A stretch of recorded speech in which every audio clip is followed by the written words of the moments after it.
Now I done got loose.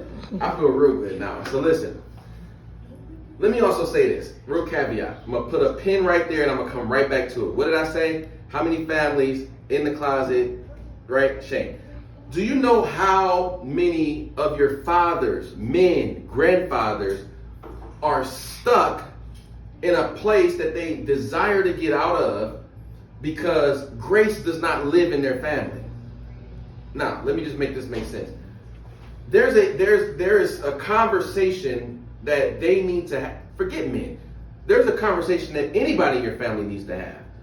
But because grace doesn't exist in your family, grace, the idea of being forgiven, unmerited favor, the idea that you need that level of grace to be able to step out into the cloud. So here you are, you're in this room, this small space, this crawl space, right?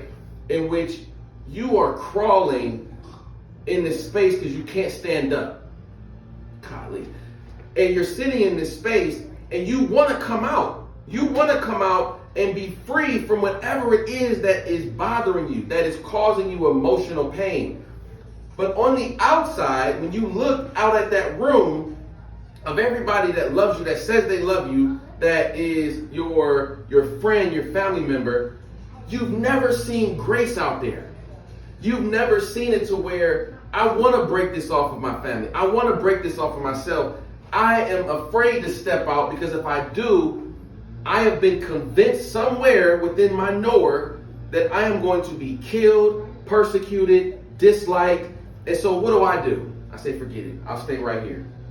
So how do we, first off, before I even get to this number one, let me get to the real number one, is we have to become a grace-filled family.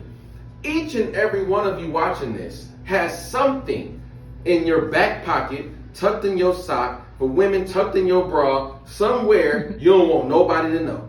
It's something that it's a story, it's an event, it's a moment, it's something that you were involved in that if they found out about that, woo, they wouldn't want nobody to know. Now, so here's my thing. You want freedom from that. And if that same freedom that you want, you can provide that to somebody else, thus making them free, but then also showing yourself that, you know what, I gave them freedom, it didn't kill them, I didn't have a desire to kill them for what they just told me. Maybe I can also be free when I talk about my thing. And what you do is you end up teaching your family that by acknowledging the patterns or the things that we went through, we're actually stronger together. This is why it's important for us to tell stories, generation after generation. This is why we got to sit with grandma and say, listen, grandma, tell me about what you went through back then.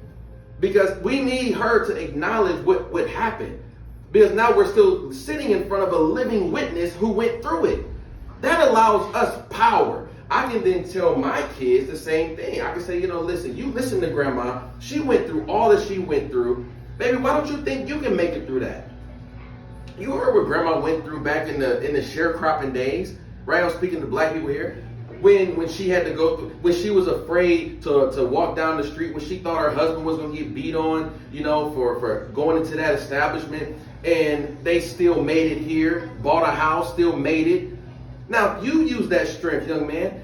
We have to tell those stories and bring them down. Same thing for you. Whatever you're going through,